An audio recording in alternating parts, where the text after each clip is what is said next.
Audience feedback has been incredibly helpful in the production of my music video and ancillary products. In particular, the use of SurveyMonkey and questionnaires enabled me to understand who my target audience was, demographics and psychographics, and this helped me to better understand what I needed to include to make my products appealing to them. As you can see, it helped me to realise who would be the consumers of my products, and through the knowledge of this, I was able to tailor my products to suit this audience. The initial target audience questionnaire actually also helped me to kickstart the first ideas about what my music video needed to be about. This included the narrative and the type of shots I needed to include. Obviously, I found out that there are a few things which are major elements that the target audience expected from my music video. This included focus on the artist as well as a strong narrative. This meant that these elements needed to be at the forefront of my planning and production work. I hope that I achieved this, but from my recent audience feedback, I think that I have done. As helpful as the surveys were, I think that the use of Padlet was also key in the producing and then improving of my product. Padlet was great. It was so easy for everyone to use, which meant that I was able to collect more information. This was the reasoning behind using Padlet quite so frequently. Generally, people would comment telling me what they liked and also something that they didn't like. This allowed me to understand what parts were appealing as well as what needed to be improved. In particular, a lot of people commented on the narrative used in my music video on Padlet.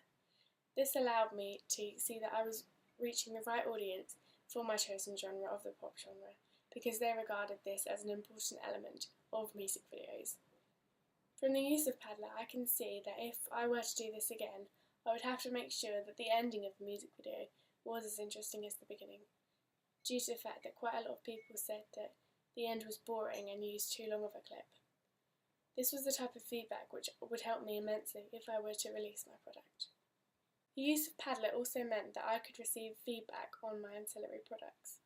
I had tried to create a consistent theme on my digipack, but received feedback that this way the way that I had established the theme in my digipack, which was with a complete and consistent use of mise-en-scène. This has made it boring, and that the shots were far too similar. From this feedback, I would change the shots. Rather than mise-en-scène, I would change the type of shots that I would use if I were to release my product. I think that although I didn't have too many focus group interviews, these were the most interesting and important of the audience feedback that I received.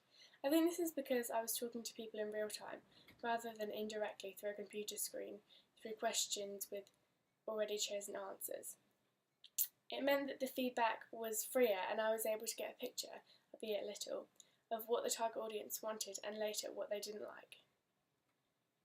Due to my focus group interviews after my rough draft, I was able to refilm all of my performance scenes with different settings, as they told me that this was a weak area of my music videos. This meant that my music video ended up being more conventional and more appealing because of my audience feedback. Overall, audience feedback has been a major part of my coursework and has helped me to change and improve weaker elements of my music video and ancillary products. This in turn made them more conventional and more appealing to this target audience.